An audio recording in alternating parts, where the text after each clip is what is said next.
Welcome to Founders Feature, a podcast powered by Closers.io, where we dive into the journeys of innovative entrepreneurs and explore the road ahead for them and their companies. I'm your host, Zach Young, and in each episode, we uncover the stories behind impactful ventures, the challenges faced along the way, and the strategies driving their future growth.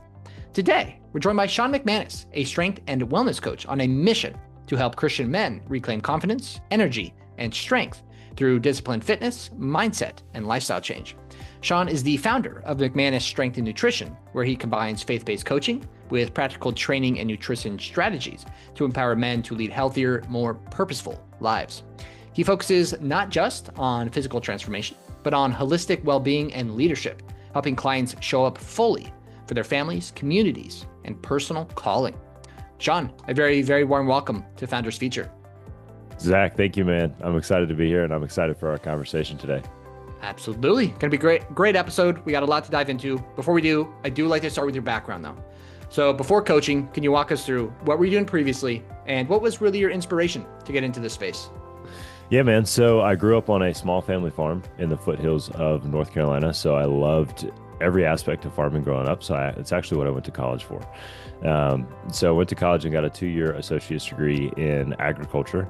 And then from there, I dove into kind of the corporate side of agriculture, where I worked for a poultry company, similar to like your Tyson or your Purdue or something like that. So I was there for about 8 years. After I'd been in the job for, I don't know, approximately 2 or 3 years, I started getting pretty bored. But it was one of those things where it was like, you know what, this is a good job. I've got a lot of flexibility. I had a company vehicle, company gas card, health insurance, all the quote unquote corporate safe, good things.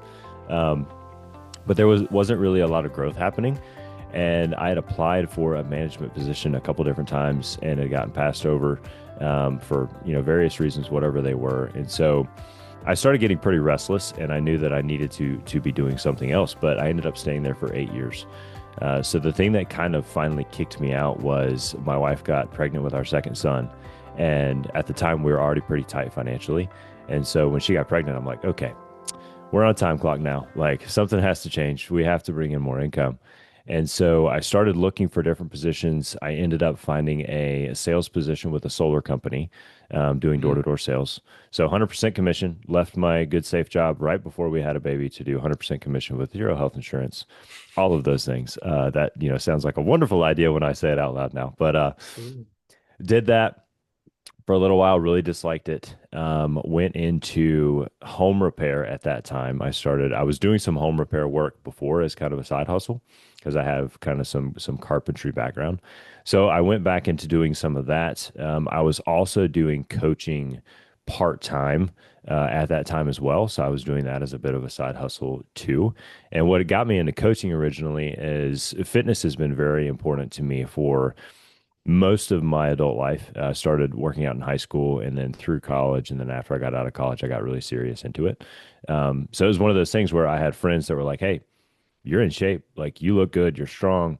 I want to do that. And I'm like, cool. Like, so I would start helping guys do it, and, had a couple of clients that paid a little bit, all virtual, all online stuff. And, I really enjoyed doing that, but I didn't know how to do it as a business. And so I have a really good friend of mine that runs an online coaching business, and I got hooked up with him, and we started talking, and he kind of helped me walk through like, hey, this is actually possible.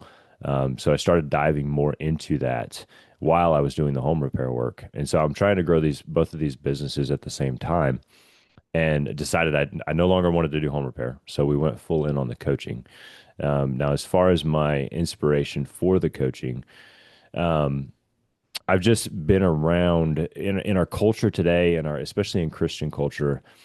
I just see a lot of guys that are unhappy, that are unfulfilled, that are walking around kind of doing things that they don't enjoy, that they don't like. They don't feel like they're worthy of taking care of themselves. They don't feel like they're worthy of, being confident. They're not really walking in confidence. They're kind of just getting by in life and living in kind of this state of comfort or passivity, even if they don't mean to purposefully. It's just something they've, fallen into routine wise. And so I just felt this calling. I felt like, God was telling me like, hey, this is something you're good at. And you enjoy teaching people, you enjoy coaching people.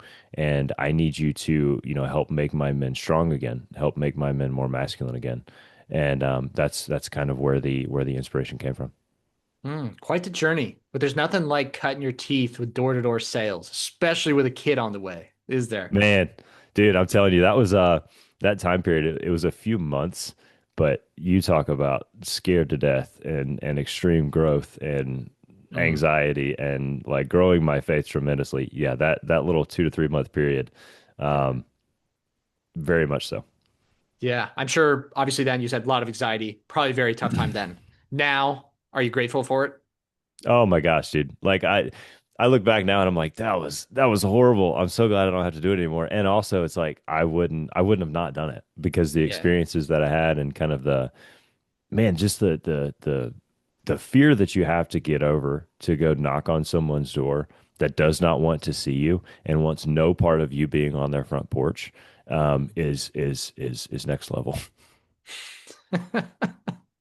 Absolutely. Absolutely. I mean, we could probably talk about that for a long time, but let's dive into the business today. Can you walk us through, what does working with Sean look like? I know who you're typically working with, but just how you structure your work with your clients, everything like that. Yeah, man. So the first step is we walk through what I call it's basically a consultation. And what that looks like, when people think strength and nutrition, they think like, okay, well, this is like some fitness program. Yes, it is a fitness program. It is a nutrition program. That's the tool that we use. That's what we focus on. But when we get on a consultation, a lot of guys are surprised because we really peel back the onion of what their life looks like. Like, why are they in the position that they're in? Why do they feel the way that they feel? What is going on behind the curtain as to why they feel unfulfilled, why they feel misaligned, why they don't feel confident? And we really dive deep into kind of the mental piece and the alignment piece on that first initial call together. And then from there, we decide if we're a good fit to work together. So if we decide that we are a good fit, next steps would be what we have. We have what's called our kickoff call. Our kickoff call is where we just get real nitty gritty about like their current situation, their current schedule, their current eating habits, like all of the stuff that's going to play into their plan. Because each guy, I build them a specific workout plan based on their goals, based on the time that they have available. Same thing with nutrition. Like we're going to take into account, what time little Jimmy has to be at school. If little Susie has soccer practice afterwards. If twice a week we have to eat at the concession stand because the baseball game is at 6 o'clock at night and we don't have time to do dinner. Like we take all of that stuff into account, and then when I build their nutrition plan and their training plan, it's really custom to them, to their schedule, and to their Mhm. daily life because I want them to have something that they can do sustainably, and something that they can take and use it moving forward even after our time together. So it's very much like this is a life shift, this is a life adjust versus this is a 12-week, 3 month, like let's lose a bunch of weight. That's not a sustainable plan. Yeah, it's like you said, it is a nutrition program, it is a training program, but it's so much more than that, right? We're Yes. treating the whole person here. They get their nutrition and training on par. Guarantee you Mm-hmm. their business it's going to be Yes. better, Yep. relationship with their wife and kids better. We're Yep. treating the whole person here. I think calling you like a fitness coach, I think that's cutting you short a little bit. You're really like a life coach, right? Because I appreciate that. Yeah, it's really, I mean, my main goal with guys is to rebuild their self-confidence, is to help them kill this passivity that they've been living with because they don't think they can do anything better, they don't think they can do any more. And just give them this aura of like, God put me here to lead. God has me here for a purpose. And I need to be strong and fulfilled in order to serve the people that I love well. That's what I'm after. life is now. Do it Amen. now, right? Live the 100%. life you want to live now. Quit putting it off. Yep. It's another thing I love about the coaching sphere is people when we're thinking about ourselves, we will let ourselves down all the time. Right? Oh, I'm just gonna watch TV tonight. I'm just gonna eat that pizza, whatever it is. But when you have that coach, that accountability, you're like, man, Sean's gonna check in with me on Friday. He's gonna make sure I'm logging my meals. I don't want to let Sean down. It could be something as simple as that finally gets this man to track his meals, take his diet seriously. So Exactly. having a leader like yourself, it's invaluable. It's absolutely Yeah. invaluable. It's the accountability piece. And the other piece that people don't talk about because, for some reason money is taboo. The other piece that people don't talk about is investing. Like if you Mhm. put money on the table, like if I pay Zach a certain amount of money for a service, I'm going to make sure I do what I'm supposed to do to make sure I get that service. Like I don't have a ton of money to waste, and most of the guys that I work with don't have a ton of money to waste. So when they put money Yeah. on the line, it's like, okay, we're going to take this seriously now. So it's that piece with the accountability, with having someone, a coach or a mentor that's been there before. And it's Mm. like, hey, bro, I have kids too. Hey, bro, I run a business too. Hey, bro, my life is busy also. And this is still important. And we're going to find a way to move forward. Mm. It's got to hurt a little bit. That's what it Yes, takes sometimes to make people care. absolutely. It's It got has to to. hurt a little bit. Yep. Absolutely. Sean, you're clearly doing some great work here. The fitness industry as a whole, though, it's a saturated market, right? You go on Instagram, there's millions of fitness coaches out there selling a program, right? How are you going about standing out from the crowd? That's a great question. So the first piece would just be staying true to myself. So I put my faith is very much the first piece that I put out with a lot of the stuff because that's what I tie this back to. God has given me this body to steward well. Eventually, I will give it back to Him. That's truly what I believe. So it's like when I hand it back to Him, am I going to be happy about how I'm handing it back, or am I going to give it back to him all beat up and gross and bruised and not in shape and I didn't care for it well. So I tie that very much like that's front and center. It's like this is faith based. Um, you know, I try to love everyone as a Christian, but I work specifically with Christian men. That is it. That is a requirement in order to work with me because again, it's very faith forward. The other piece of it is again, this kind of what we've talked about already. Like, I want you to have big muscles. I want you to look jacked. I want you to look good for your wife, like all of those things. But I am more concerned about how you feel inside and how you operate day to day from that place of self confidence, from that place of fulfillment and alignment within your life. So you truly have your niche down. 100%. When the right person comes across your content, wherever it is, they're going to be like, Sean's the guy for me. Yeah, absolutely. Because it is that specific. Um, it's just like I don't care to work with anyone and everyone.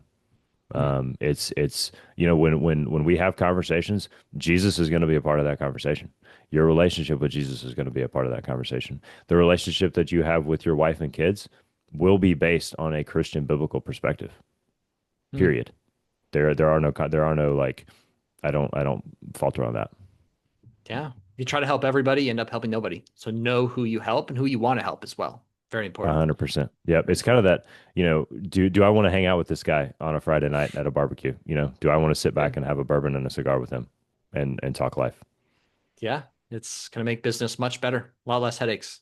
That's for sure. Absolutely. Yep, for That's for sure. sure. So, how are these men currently finding you to work with you? Is it mostly social media? If so, kind of walk us through that strategy. Yeah, so majority of social media, and that's one of those areas that I'm still learning. My following is not near as big as I would like it to be, but that's one of those things that we're building day to day with just putting out good contents that is helpful, content that helps guys to remember, their worth and their value. And then the other piece to that is finding people that are doing big things that are kind of like minded and getting into partnerships and speaking into their groups and podcasts and things like that. Hmm. I see a lot of people in the fitness world these days, they want to be a Gymshark athlete. They want to, be sponsored by a supplement brand or something like that. What is your take? What is your take on that? Yeah, I mean, I definitely don't have any problem with it. I use supplements, so it's like if there's any way that I could use them and not have to pay as much money for them or not have to pay any money for them, it would be wonderful. Now, the to answer the question, I think there's a line, and I think people get this line confused. There are coaches and there are fitness influencers. Hmm. Most of the time, those are two very different people. I think there's room for everyone. I'm not saying like one is better than the other. It's just we need to know that that is a difference. Like if you're a fitness influencer, if your one goal is to make money on your following, get sponsorships, all of that stuff, that's cool. Coaches, on the other hand, like my main goal, I think the rest of that's cool. I would love to have a big following. I would love to, be able to get sponsorships and things like that. But my main goal is to help other men. And like a coach's main goal is to help other people. So I think the issue that we see a lot now is like, we have quote unquote influencers that come in and they're like, "Oh, I'm pretty fit. I should sell a program." and maybe they don't care to the level that a actual true coach cares. I'm not saying they do or they don't, but I think we're seeing some of that now where we have people that have grown up and they're fitness influencers, and now they're trying to come off as fitness coaches, and those are two very different things. Very well said. 2026 is slowly but surely creeping up on us. Do you have any certain goals you've set for yourself in the business you're looking to achieve next year? Yeah, so obviously, increasing influence is part of that, and continuing to grow the brand. The other things that I'm thinking through right now is I've done a lot with specific groups in terms of like being involved online and being involved in virtual men's communities. One of the things that I'm really leaning into this year is getting more involved locally, and getting more involved in my local church and being able to help and serve men that I actually see, eyeball to eyeball and can stand shoulder to shoulder with. So that's one of the things that we're doing going into this year. And then some of the other things that I'm looking at, Zach, is I do eventually want to get to the point to where, I'm doing some speaking engagements. That's one thing that I would like to step into as well. Very cool. So it's really about the impact. It's It easy to is. see. It is. Yeah. I mean, it's it's one of those things like God has put me on this earth for a purpose, just like he's put you on this earth for a purpose, just like he's put, everyone else on this earth for a purpose. So if I can get this message out and help men kind of take hold of life sooner rather than, them waking up at 80 years old and going, crap, what did I do for the last 60 years? Like my kids grew up and I wasn't present, or my wife grew up and I was so down in the dumps because I was unfulfilled with my life that she didn't get the best version of me, and now it's too late. Like I don't want it to be too late. Like let's wake up now. Love that. Sean, where can the listeners find you? Where can they connect with you online? Man, all the social medias, Instagram at the Sean McManus, X at the Sean McManus, Facebook at Sean McManus, and then TikTok at the Sean McManus. All of those things, send me a DM. Happy to chat. Made it easy on us. Sean, pleasure having you on. Thanks so much for your time today. Zach, thank you, my man. It's been great. Absolutely. And that will wrap up another inspiring episode of The Founders Future. To our listeners, if you enjoyed this episode, make sure to go and connect with Sean on all of his social media. All of those links will be in the show notes and description down below. And if you are a business owner, specifically a coach, consultant, or agency owner, and you're looking to scale your business, and you really want to enhance your sales and marketing efforts, visit closers.io to hop on a call with our team and discover how we went from 0 to 30 million per year in less than 3 years. Until then, keep on climbing.